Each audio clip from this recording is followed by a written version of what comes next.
morning and thank you for tuning in to KUTV News on 9 Weekend Edition. My name is Jesse Rogers. Let's take a look at the main stories tonight. CORD leaders adamant on anti-IEBC protest even as police outlawed the demonstrations. Ruto assures Kenyans IEBC standoff will be resolved. Lamu Health Department receives major boost after donation of 2 boat ambulances.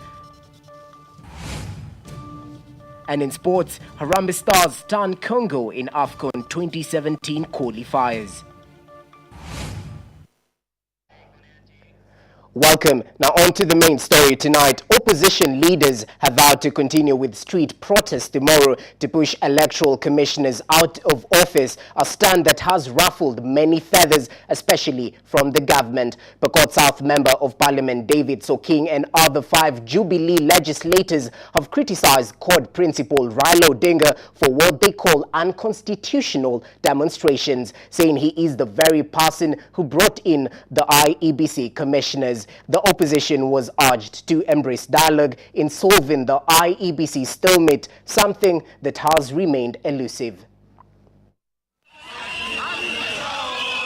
With the street protest set to happen tomorrow by the opposition, not many are happy with the flow of events in the last 4 weeks. Amongst them, Pokot South MP David Kosing, who has blamed Raila Odinga for creating an atmosphere of violence instead of embracing dialogue and following the constitution to remove the commissioners, which according to Pokot legislator, Raila himself nominated when he was the Prime Minister. We the Jubilee are we like dialogue. Nobody in the world does not like dialogue. But dialogue in this nature must be done within the law. We've said that clearly. Speaking in Thika High School in a Thanksgiving ceremony, Jubilee affiliates spoke on the IEBC issue with Majorities Leader in Parliament Aden Duale, claiming he was saddened by CORD principal Raila Odinga swearing by the Holy Bible in affirmation that he had reached a deal with the President over the constitution of a 10-man committee to discuss the IEBC issue. Msimamo wetu sisi kama Jubilee na wajumbe wako hapa, from our captain Uhuru Kenyatta mpaka chini, sisi tunaamini kwanza kuendesha maneno ya nchi kupitia katiba. Kikuyu MP Kimani Ichung'wah, on the other hand, dismissed CORD street demos as meaningless, saying that even if they demonstrated for the next 2 years, the results will never change, accusing Raila of scheming for a caretaker. Then you name a committee of 5, comprised of members of parliament. Na haki ya Mungu natupea mudhama. Iko mtu wako na kijoti mambo anaweza kaa chini na mudhama. You have good lawyers in CORD. You have eminent personalities in CORD. Even a former Attorney General is a senator in CORD. Then you give us Mudhama. The opposition halted the weekly street demonstrations last week to give way for dialogue, which is not forthcoming. And now they have vowed to resume protests until the IEBC commissioners leave office. CORD is accusing the Isaac Hassan-led commission of biasness and therefore lack integrity in handling any election process. Okip Kemboi, KUTV. Still on the IEBC stalemate, CORD leaders have announced that the demonstrations to have the Independent Electoral and Boundaries Commission officials leave office are still ongoing, despite warnings from the government and a High Court order. On the other hand, the police have outlawed CORD's Monday demonstration for the removal of IEBC commissioners before the 2017 general election, with the Nairobi Police Commander Japheth Kome stating that intelligence reports have revealed that a group of protesters is planning to use explosives during CORD's demonstrations on Monday. Here is Ann Masharia with more details. Weeks after Interior Cabinet Secretary Joseph Nkaiseri warned that police would not hesitate to use force against opposition leaders and their supporters, and that there was enough tear gas in store to be used to disperse those trying to storm IEBC offices, the opposition leaders have vowed to continue with street protests tomorrow to push electoral commissioners out of office. Court has notified the police that it intends to resume protests to remove IEBC commissioners on Monday, something that the Nairobi Police Commander Japhet Kome has said will not happen. No demonstration at all within the CBD. I'm ready. I have enough officers to deal with anybody intending to hold any illegal demonstration within the CBD. Addressing journalists, Kome said police had established the identity of members of the group and the vehicle they intended to use to ferry the grenades. The Nairobi police boss warned that security agents will be used necessary force to bar the planned demonstrations. We know what is happening. We have the intelligence. We know what is happening. A lot of illegal activities. Japhet Kome said they had intelligence that a Pajero vehicle was to ferry grenades to Nairobi on Saturday for use in the demo. He said slings has also been used for attacks on the police. Kome warned members of the public against going into CBD to do demonstration, saying major arrests will be made. The commander said he had received messages from Kenyans promising to assist police in dealing with protesters, but noted to have sufficient resources. I'll tell you, I have information, there is a vehicle. I have the details of that vehicle. I have the details of those people who were supposed to deliver grenades yesterday. Meanwhile, the court co-principals have announced that their demonstration to have the Independent Electoral and Boundaries Commission officials still go on despite warnings from the government and a High Court order. Speaking during a press briefing, James Orengo said that the High Court cannot bar the opposition supporters from removing IEBC officials from office. We have been advancing a cause calling for electoral reforms, which include... However, the Machakos Senator Johnston Mathama explained that their petition to Parliament to have the IEBC officials be removed from office was ignored in Parliament. Tumepigwa marufuku kuandamana. Lakini mimi nataka kusema tutawapatia copies ambazo sina hiyo amri ya kodi iliyotolewa tarehe 29 mwezi wa... The leaders have accused the IEBC of colluding with Jubilee to rig elections and frustrating their Okoa Kenya referendum drive. The exchange of words between the government and the opposition urges the question whether the government will be able to stop the anti-IEBC demonstration and arrest the masterminds come Monday. Ann Masharia, KUTV. Well, thank you, Ann Masharia. Now, Deputy President William Ruto has assured Kenyans that the Independent Electoral and Boundaries Commission (IEBC) dispute will be resolved. The Deputy President said the issue will be resolved to bring to an end the electoral body standoff. The Deputy President spoke at Sacred Heart of Jesus Christ Catholic Church in Ongata, Rongai, Kajiado County. Ruto and the MPs who accompanied him at the same time said the Constitution must be respected because it is the supreme law of the country. The Deputy President was accompanied by, among others, Devolution and Planning Cabinet Secretary Mwangi Kyunyi. Hii maneno tutatatua. There is no problem. Hakuna shida hii mambo hii. Tunajuana na hawa watu wote kwa vilemba na kwa vingine. So tunajuana na hawa watu wote na sisi wote ni watu wa kujuana.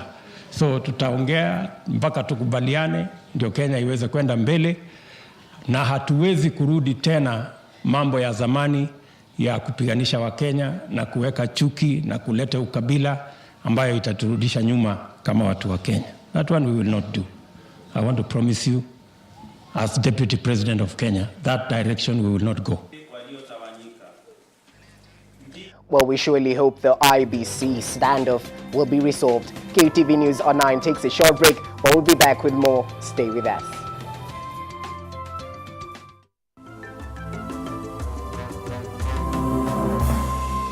Welcome back to KUTV News Online Weekend Edition.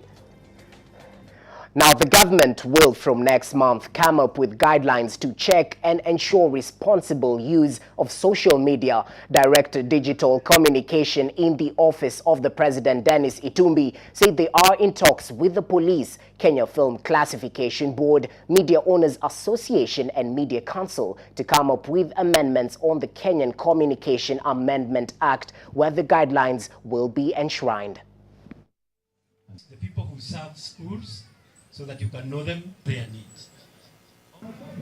We are giving a chance to social media users to get into associations to do self-regulation, that the media does self-regulation through the Media Act and the Media Council of Kenya.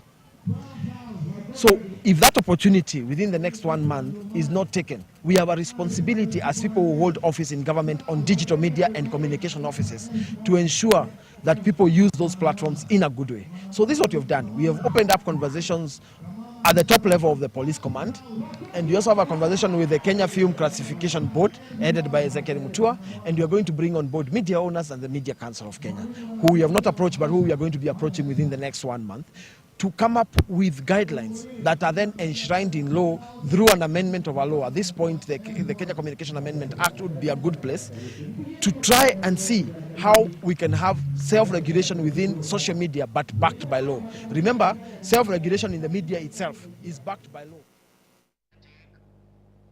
Well, that is Dennis Itumbi. Now moving on, Lamu County's health department has received a major boost after an international charity organization donated 2 boat ambulances to handle emergency cases. The new speedboats donated by Al Kahir Foundation will help in dealing with the urgent maternal health cases of needy patients living on the islands of Lamu County.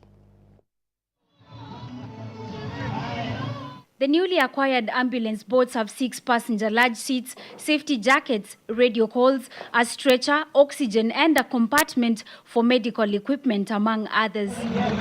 Speaking during the official handing over of the ambulances, Lamu Governor Issa Timami said that one of the boats would be stationed on the island and the other one at the hospital for aid to emergencies.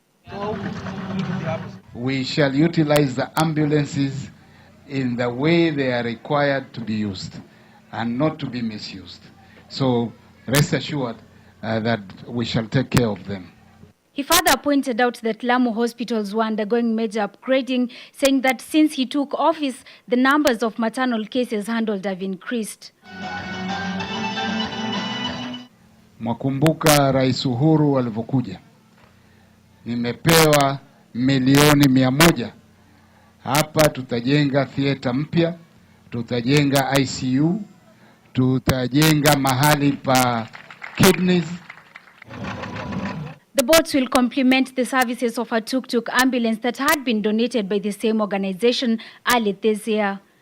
Also present at the event were the County Executive for Health Kombo Faza, Member of County Assembly Abbas Mohammed, Al Kahir Foundation Representative Mohammed Tariq, among other top county officials. The new ambulances come barely a fortnight after First Lady Margaret Kenyatta launched the Beyond Zero mobile clinic for Lamu County to help improve maternal health in the area. Bella Masanya, KUTV. Well, thank you, Bella Masanya. Now, Ahadi Kenya has opened charitable shops across the country aimed at serving the needy with basic necessities. The project mainly focuses on 1 shop per every county in Kenya. That translates to 47 charitable shops where the needy will be receiving food, clothing and other necessities at no cost. Milia Kisienya with the story. Speaking at a fundraising event at Kongoini Primary School in Kiharu constituency for Tumaini Children's Home, Ahadi Kenya Trust CEO Stanley Kamau said that every Kenyan has an obligation to support the less fortunate in the country by donating goods to the charity shops as a way of showing patriotism for the country. Before December this year, we are going to open shops that are going to be serving the orphans and aged people for free. These shops are going to be supported by the communities. We are going to show them how they are going to work. We don't want anybody to feel that they've been left out. We want to bring the culture of giving in our communities. Kamau explained that communities that will be donating the staffs will serve as sponsors, and its main aim is gearing towards spreading and having more similar shops in the villages and towns. Those who are said to be needy and poor will also be vetted by the provincial administration and the community. Tumaini Center. Milia Kisenya, KUTV. That is a truly good move by Ahadi Kenya. The acute water shortage that hit Kapsul Kabondo will now be a tale after a 5 million water project that is funded by the National Fund for Constituency Development was commissioned, and journalists who cover terrorism activities have been congratulated for the outstanding work in covering and reporting their stories. Speaking at Turtle Bay Hotel in Watamu, the CEO of the Media Council of Kenya, Harun Mwangi, said over 800 journalists who cover terrorism stories have been objective in covering and delivering their stories as per the Journalistic Code of Conduct. Mwangi, however, said the MCK, in collaboration with the Ministry of Interior and IMS, have produced a training manual for journalists on how to report radicalization, extremism, and conflicts. And therefore, we have seen a lot of improvement, and the Media Council has gone ahead now and started working on a guideline for reporting terrorism and radicalization. And we are very happy since that time because we have trained now over 800 journalists on radicalization and terrorism reporting guidelines and so forth. So we are very happy that there's been a remarkable improvement, and with the support of the Ministry of Internal Security, we are working on even a bigger program that will bring the security forces and the media together to ensure that there is a seamless collaboration. Elsewhere, the Secretary to National Buildings Inspectorate, Moses Nyakiongora, has blamed the law for continuous collapse of buildings in Nairobi and other parts of the country. This is after another building collapsed in Huruma yesterday, but there were no casualties. While addressing journalists in Kisii, Nyakiongora said inadequate laws to govern the construction industry is the chief reason why buildings are collapsing in the country. He, however, stressed on the urgency for buildings to be inspected after every 5 years to reduce the collapsing of buildings, while insisting that buildings erected on riparian land shall be demolished no matter what happens. There is a bill we have now in draft form called the National Building Inspectorate Bill. There is another one, Environment Bill, which will address these issues. We have a law which forces the owners of the buildings, landlords and others, to have their buildings checked every 5 years.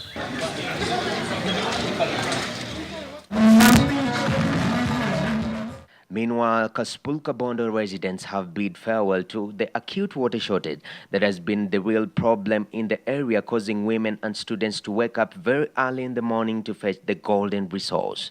Through the Area National Fund for Constituency Development, the residents were able to receive 5 million to be used in sinking boreholes that will provide a permanent solution to their problems. Speaking during the commissioning of the project, Area MP Sylvans Osele said the project will improve the welfare of the citizen alongside improving education standards in the area, since students who were unable to attend classes due to spending more time looking for water will be able to do so. To different institutions. So we are going to extend the pipes to there is a dispensary at Manga, there is a school at Nyawangu.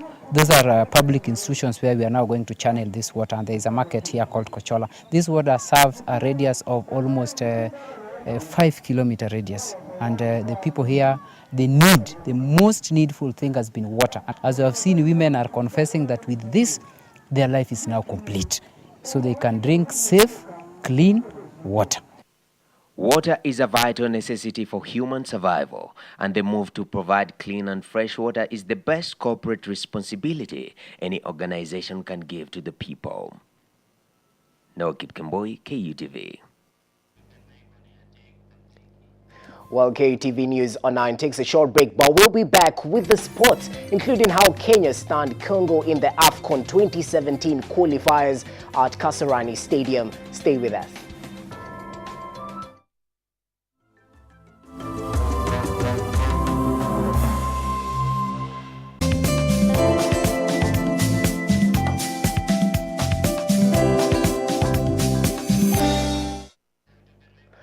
Welcome to the world of sports. Now, Eric Yohana's first goal for Kenya gave coach Stanley Okumbi his maiden win as Harambee Stars edged out Congo 2-1 in a Group E AFCON 2017 qualifier in Nairobi. In a day of fast, the win saw Guinea-Bissau seal a place in next year's continental showpiece in Gabon for the first time in history, completing a fairy tale qualifying campaign for a team that was considered rank outsiders are the stars of the qualifiers. It was also Kenya's first win of the qualifiers after suffering 3 defeats and 1 draw in their previous 4 games. For Okumbi, however, the win will come as a huge relief as he went down into the match on the back of 4 games without victory since taking over, and will be delighted that a player he coached at Mathare United for 2 seasons came through for him. Kenya had to withstand a few hair-raising moments as Oluoch uncharacteristical failed to clear a corner on the 68th minute.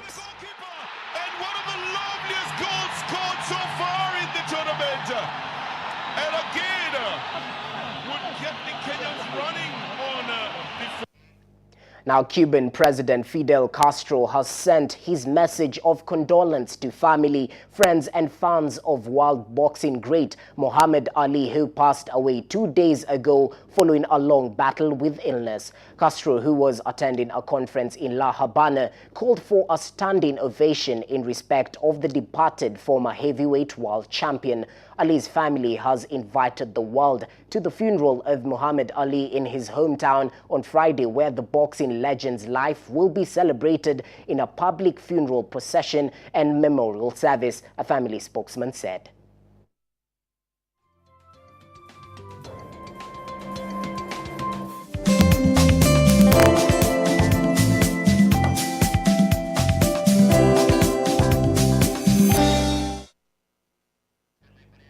Well, as he usually said, fly like a butterfly, sting like a bee.